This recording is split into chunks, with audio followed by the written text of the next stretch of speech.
Esqueça tudo o que te disseram sobre inteligência. Você passou anos subindo uma escada, colecionando carimbos em um papel e acreditando que, ao final do corredor, haveria conhecimento. Mas e se eu te dissesse que o seu diploma não te ensinou a pensar, mas apenas a repetir? Que o sistema que te formou é, na verdade, um sofisticado mecanismo de eco?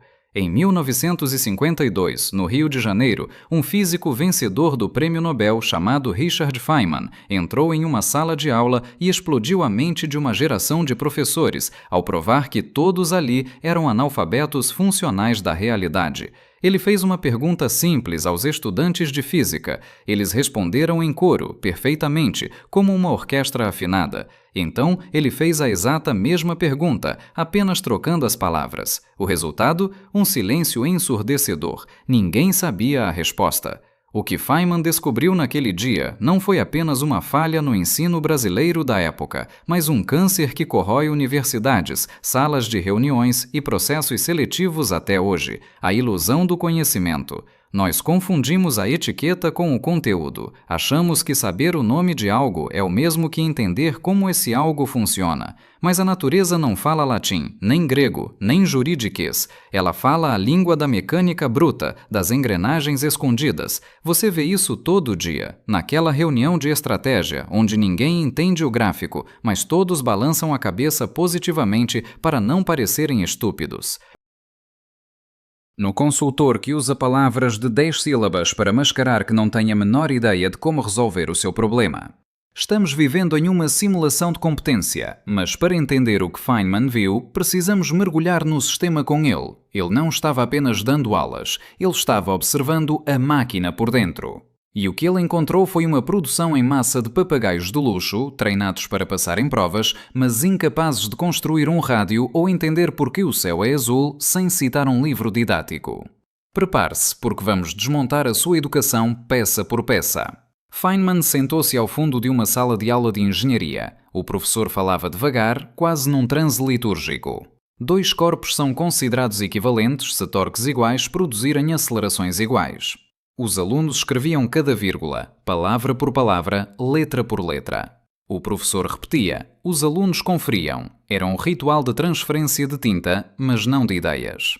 Feynman era o único ali que entendia o que estava acontecendo. O professor estava descrevendo o momento de inércia, um conceito fundamental da física. Mas para aqueles alunos eram apenas sons organizados de uma forma que garantia a nota 10. Depois da aula, Feynman abordou um estudante. O que você faz com essas notas?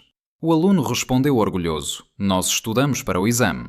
Feynman perguntou como seria a prova. Muito fácil, disse o jovem. A pergunta será, quando dois corpos são equivalentes? E a resposta é, quando torques iguais produzem acelerações iguais. Percebe o abismo? É o fenómeno do playback. O mesmo dado que entra é o dado que sai, sem nunca ter sido processado pela CPU humana. Não é física, é decoreba. E o mais assustador, ninguém, nem o professor, nem o aluno, nem a instituição, via um problema nisso. Se o aluno passava, o sistema declarava sucesso. Mas o silêncio era ainda pior que o eco. Feynman notou que os alunos nunca discutiam entre si. Se alguém tinha uma dúvida, guardava para si. Admitir confusão era sinal de fraqueza. Se alguém ousava perguntar, os outros o calavam. Isso é óbvio, você está perdendo o nosso tempo. As perguntas morriam no berço. Em seu livro, Está brincando, Sr. Feynman? Ele foi brutal. Era lamentável, pessoas inteligentes fazendo um trabalho totalmente sem sentido. Ele chamou isso de educação autopropagada sem significado. É a mesma energia daquela reunião de 2 horas onde se discute um deck de estratégia que ninguém compreende, mas onde perguntar o básico te marca como alguém que não pertence ao grupo. O sistema sobrevive não porque educa, mas porque cria uma fachada tão sólida que ninguém tem coragem de chutar a porta e mostrar que a sala está vazia. O golpe final de Feynman no Brasil aconteceu no final do ano. Diante de ministros e acadêmicos, ele disparou. O objetivo principal da minha fala é demonstrar que nenhuma ciência está sendo ensinada no Brasil. O silêncio na plateia poderia ser cortado com uma faca. Ele abriu um livro didático de física e apontou para um experimento de uma bola rolando em um plano inclinado. O livro dava os resultados corretos. Feynman riu. Esses números são falsos. Se você realmente rolar a bola, terá um número diferente, porque parte da energia se perde na rotação. Ninguém nunca tinha feito o experimento. Eles apenas copiaram números de outros livros, que copiaram de outros livros. Era um castelo de cartas de mentiras acadêmicas. Mas a desmistificação não parou por aí. Anos depois, na Califórnia, ele analisou livros de matemática para escolas primárias. Um deles mostrava um brinquedo de corda, um cachorro real e uma motocicleta. A pergunta era: o que os faz mover? A resposta do livro: a energia os faz mover. Feynman ficou furioso. Dizer que a energia faz algo mover não é uma explicação, é apenas uma palavra. Você poderia dizer que os Orvax os faz mover ou que Deus os faz mover, e a quantidade de informação transmitida seria a mesma: 0. Uma criança entende o que faz o brinquedo mover quando você abre a tampa e mostra a mola. Quando ela vê as engrenagens conectadas às rodas. Isso é ciência. Dar um nome é apenas vocabulário. Aqui está o teste de Feynman para você usar hoje. Tente explicar o que você acabou de aprender sem usar a palavra técnica que acabou de descobrir. Se você não consegue explicar um conceito em linguagem comum de forma simples para uma criança de 12 anos, você não aprendeu o conceito, você apenas memorizou o rótulo. Há um universo de diferença entre saber o nome de uma coisa e saber a coisa. Pense na sua carreira, algoritmo, democracia, oferta e demanda. Se você remover esses termos, você ainda consegue explicar a mecânica do que acontece? Se a resposta for não, você é apenas mais uma peça na engrenagem do playback. Para dar nome a essa patologia, Feynman criou o termo ciência do culto à carga, Cargo Cult Science. A analogia vem dos ilhéus do Pacífico Sul após a Segunda Guerra Mundial. Durante a guerra, aviões americanos pousavam com suprimentos incríveis, comida, remédios, roupas. Quando a guerra acabou, os aviões pararam de vir. O que os nativos fizeram? Construíram pistas de pouso de bambu, esculpiram fones de ouvido de madeira, criaram torres de controle feitas de varas amarradas. Eles colocavam um homem lá dentro, acenando para os aviões com sinalizadores de palha. Do céu, parecia uma base aérea, mas os aviões nunca vinham. Feynman disse que a nossa educação moderna funciona exatamente assim. Temos os prédios, os títulos, as becas, os currículos lattes e os termos técnicos. Temos todos os acessórios de uma base aérea do conhecimento, mas não recebemos sinal algum porque o fundamento não é real. O diploma é o fone de ouvido de madeira. Ele imita o formato da competência, mas não transmite a essência. E por que o sistema sobrevive? Pelo primeiro princípio: você não deve se enganar, e você é a pessoa mais fácil de ser enganada. Em 2025, um estudo mostrou que 89% dos educadores acreditam que seus alunos estão prontos para o mercado, enquanto quase metade dos recém-formados se sente incapaz de realizar tarefas básicas. Isso não é um gap de aprendizado, é um culto à carga com orçamento bilionário. O sistema se retroalimenta, porque todos os envolvidos têm medo de admitir que estão usando fones de madeira. É confortável acreditar no título, é seguro se esconder atrás do jargão. Afinal, se todos ao seu redor estão fingindo que os aviões de bambu vão decolar, quem é você para dizer que a pista é apenas mato seco? A ciência de verdade exige a honestidade brutal de dizer "eu não sei" e a coragem de desmontar o brinquedo para ver as engrenagens, mesmo que isso signifique admitir que o livro didático está mentindo. A cura para esse vazio não veio de uma universidade, mas do pai de Feynman, um vendedor de uniformes. Ele lia a enciclopédia para o filho de uma forma diferente. Quando o livro dizia "este dinossauro tem 7 metros de altura e sua cabeça tem 2 metros de largura", o pai parava e traduzia. Se ele estivesse no nosso quintal, a cabeça dele alcançaria a janela do seu quarto, mas seria larga demais para entrar por ela. Ele transformava a abstração em carne, osso e espaço. Sobre os pássaros, ele ensinou a maior lição de todas. Você pode saber o nome desse pássaro em todas as línguas do mundo, e quando terminar, não saberá absolutamente nada sobre o pássaro. Você só saberá como os homens o chamam. Então, vamos olhar para o pássaro e ver o que ele está fazendo. Feynman carregou isso para o resto da vida. Quando ele morreu em 1988, encontraram uma frase em seu quadro negro: "O que eu não consigo criar, eu não entendo." Essa é a beleza da realidade. A natureza não se importa com seus títulos ou com a sua fluência em buzzwords. Ela só se curva diante de quem entende a mecânica profunda, de quem consegue criar o conceito do zero. Um diploma te ensina a seguir receitas. O entendimento te permite inventar o prato. Você passou a vida vendo esse padrão. O colega com o currículo impecável que trava diante de um problema real. O chefe que grita termos técnicos para esconder a própria insegurança. A pergunta que fica para você é: você está usando fones de ouvido de madeira ou está ouvindo o sinal? Da próxima vez que encontrar um conceito complexo, não decore o nome, desmonta a tampa, olhe as engrenagens, traduza para a sua própria língua. Porque no fim das contas, a realidade é bela demais para ser vista apenas através de rótulos. Se você quer parar de repetir e começar a criar, se quer ver o mundo como ele realmente é, o primeiro passo é ter a coragem de ser o único na sala a dizer: isso não faz sentido. Se você quer ver o mundo como ele é, inscreva-se. Para entender a gravidade do que Feynman viu, você precisa entrar na máquina com ele. Ele não estava apenas de passagem pelo Brasil, ele estava observando o colapso da curiosidade em tempo real.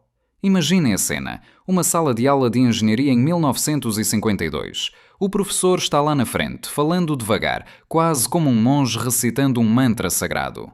Dois corpos são considerados equivalentes se torques iguais produzirem acelerações iguais. Os alunos não apenas ouvem, eles transcrevem. Cada letra, cada vírgula, com o pavor de quem copia um código secreto. O professor repete a frase, os alunos conferem o que escreveram, palavra por palavra. O ciclo se fecha. Feynman, sentado ao fundo, era o único ali que entendia o que estava acontecendo. O professor descrevia o momento de inércia, um conceito fundamental da física. Mas para aqueles estudantes, não havia inércia, não havia torque, não havia realidade. Havia apenas uma sequência de sons que precisava ser devolvida no dia da prova. Feynman decidiu testar a hipótese do playback. Ele abordou um aluno e perguntou o que ele fazia com aquelas notas. A resposta foi um soco no estômago da lógica. Oh, nós estudamos para o exame. E como seria o exame? Muito fácil. A pergunta será: quando dois corpos são equivalentes? E a resposta é: dois corpos são considerados equivalentes se torques iguais produzirem acelerações iguais. É o fenómeno da câmara de eco. O mesmo sinal que entra é o sinal que sai, sem nunca ser processado pelo cérebro. Ninguém, nem o aluno, nem o professor, nem a universidade, via o abismo. Porque no papel o sistema funcionava. O aluno passava, o professor recebia e a sociedade ganhava um diplomado. Mas por baixo da superfície não havia nada além de fumaça. Mas as aulas nem eram a parte mais tóxica. O verdadeiro veneno estava na dinâmica social. Os alunos nunca discutiam entre si. Porquê? Porque admitir confusão era sinal de fraqueza. Se alguém fizesse uma pergunta básica, os outros o silenciavam. Isso é simples, você está perdendo o nosso tempo. E assim, as perguntas paravam. E com elas, morria qualquer chance de compreensão real. Em seu livro, Está brincando, Sr. Feynman? Ele foi letal. Era lamentável. Todo aquele trabalho de pessoas inteligentes, essa estranha espécie de educação autopropagada que não tem sentido, totalmente sem sentido. Se você já esteve em uma reunião onde ninguém tem coragem de dizer que não entendeu o gráfico de estratégia, você conhece esse sentimento. É o silêncio cúmplice da ignorância coletiva que Feynman denunciou há décadas e que ainda respira em cada corredor de poder hoje. O sistema não formava pensadores, formava discos rígidos biológicos capazes de armazenar dados, mas incapazes de processar a verdade. Nas Feynman não era o tipo de homem que guardava o que via apenas para o seu diário. No final do ano, pediram que ele fizesse uma apresentação sobre sua experiência. Imagine o clima na sala. De um lado, professores catedráticos, autoridades do governo e académicos orgulhosos. Do outro, um físico americano que não tinha paciência para fachadas. Ele levantou-se e soltou a frase que congelou o ar. O objetivo principal da minha fala é demonstrar para vocês que nenhuma ciência está sendo ensinada no Brasil. O silêncio que se seguiu não foi de respeito, foi de choque. Para provar seu ponto, ele abriu um livro didático de física do primeiro ano em uma página aleatória. Lá havia a descrição de um experimento clássico, uma bola rolando por um plano inclinado. O livro fornecia os resultados corretos. Feynman olhou para a plateia e disse: estes resultados estão errados. Se você realmente rolasse aquela bola, o número seria outro, porque parte da energia é consumida pela rotação da bola. Um detalhe que o autor do livro, que claramente nunca fez o experimento, ignorou. Por anos, milhares de estudantes memorizaram números fakes em um livro fake, acreditando que aquilo era a realidade. Ninguém tinha a curiosidade de pegar uma tábua, uma bola e um cronómetro para ver se a natureza concordava com o papel. A autoridade do livro era absoluta e por isso a ciência era inexistente. Feynman então jogou a última pá de cal. Talvez eu esteja sendo duro demais, disse ele. Afinal, há 2 alunos na minha classe que são excepcionais e um físico aqui que realmente sabe o que está fazendo. O primeiro aluno levantou-se e disse: Eu não fui educado pelo sistema brasileiro, vim da Alemanha. O segundo deu a mesma resposta, educado no exterior. Por fim, o físico brasileiro explicou: Eu aprendi física durante a guerra, quando todos os professores tinham abandonado a universidade. Eu tive que aprender sozinho, lendo os livros originais. A conclusão era devastadora. 100% das pessoas que realmente entendiam de física haviam aprendido fora do sistema formal. O sistema produzia certificados, mas não conhecimento. O chefe do Departamento de Educação Científica levantou-se, pálido, e disse: Eu vim aqui sabendo que tínhamos uma doença no nosso ensino. O que aprendi hoje é que temos um câncer. O que Feynman expôs não foi uma falha técnica, foi o colapso da honestidade intelectual. Quando você ensina alguém a repetir sem entender, você não está educando um profissional, você está construindo um mapa que não corresponde ao terreno, e ai de quem tentar seguir esse caminho na vida real. 12 anos se passaram desde o desastre no Rio de Janeiro. Você pensaria que nesse tempo alguém teria consertado as engrenagens do sistema, mas em 1964, Richard Feynman descobriu que o câncer havia metastatizado. Ele foi convidado para a Comissão de Currículo da Califórnia para selecionar os livros de matemática das escolas públicas. Imagine a cena: 300 quilos de livros, 17 pés de prateleira, pilhas que batiam no teto, enquanto os outros membros da comissão tomavam café com editores e ouviam discursos de marketing. Feynman fez o impensável. Ele leu cada página de cada volume, de capa a capa. E o que ele encontrou foi uma farsa digna de um roteiro de espionagem. Um dos editores enviou um livro que ainda nem havia sido escrito. A capa era linda, a encadernação era profissional, mas as páginas dentro estavam totalmente em branco, literalmente nada. E aqui está o momento em que sua mente vai explodir. Esse livro em branco recebeu notas da comissão. Não apenas recebeu, como sua pontuação foi ligeiramente superior à de livros que realmente tinham conteúdo. Como? Porque os outros avaliadores nem sequer abriram as capas. Eles olharam para o design, leram o resumo do editor e carimbaram o selo de aprovação. O sistema estava certificando nada. Mas o verdadeiro combate de Feynman foi contra um livro de ciências da primeira série. O livro mostrava 3 imagens: um brinquedo de corda, um cachorro real e uma motocicleta. Embaixo de cada um a pergunta: o que faz isso se mover? A resposta do livro, impressa em letras garrafais, era: a energia faz isso se mover. Feynman olhou para aquilo e sentiu o mesmo cheiro de mofo intelectual que sentiu no Brasil. Isso não é uma explicação, ele disse. Isso é apenas um rótulo. Você poderia substituir a palavra energia por Wolcalix ou Zorvax ou Papai Noel e a frase continuaria tendo o mesmo valor informativo: 0. Dizer que a energia faz o brinquedo mover não ensina ciência, ensina vocabulário. Entendimento de verdade seria dizer à criança: abra o brinquedo, veja aquela mola enrolada. Quando você dá corda, você aperta a mola e ela quer voltar ao normal, empurrando essas engrenagens que giram as rodas. Isso é ciência. Isso é o como, não o nome. A partir daí, Feynman criou o teste definitivo, que você pode aplicar agora mesmo à sua própria vida. Se você não consegue explicar um conceito complexo sem usar as palavras técnicas que acabou de aprender, você não entendeu o conceito. Você apenas memorizou o nome dele, e há um universo de diferença entre saber o nome de uma coisa e realmente conhecer essa coisa. Pense no seu trabalho, no seu curso, naquela última palestra que você assistiu. Quanto daquilo era engrenagem e quanto era apenas Wolcalix? Para dar um nome definitivo a esse deserto de sentido, Feynman cunhou o termo ciência do culto à carga. Ele contava como, após a Segunda Guerra Mundial, habitantes de ilhas remotas no Pacífico construíram pistas de pouso de bambu e fones de ouvido de naveira para atrair de volta os aviões de suprimentos que haviam partido com o fim do conflito. Do chão, tudo parecia correto. Havia a torre, o rádio de palha e os sinalizadores. Mas os aviões nunca vinham. Feynman alertou que nossa educação e nossas corporações são esse culto. O diploma é o seu fone de ouvido de madeira. Ele imita a forma da inteligência, mas não recebe o sinal da realidade porque a antena da compreensão nunca foi instalada. O sistema sobrevive porque, como ele dizia, você é a pessoa mais fácil de ser enganada. Nós nos convencemos de que o rótulo é a mercadoria. Isso não é uma falha do passado. Em 2025, dados mostraram que quase 90% dos educadores acreditam que seus alunos estão prontos, enquanto metade dos graduados se sente incapaz de realizar tarefas básicas de entrada.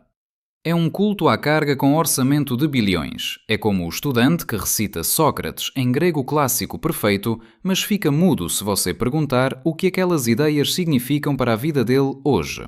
Ele aprendeu a fonética da sabedoria, mas é surdo para o seu som.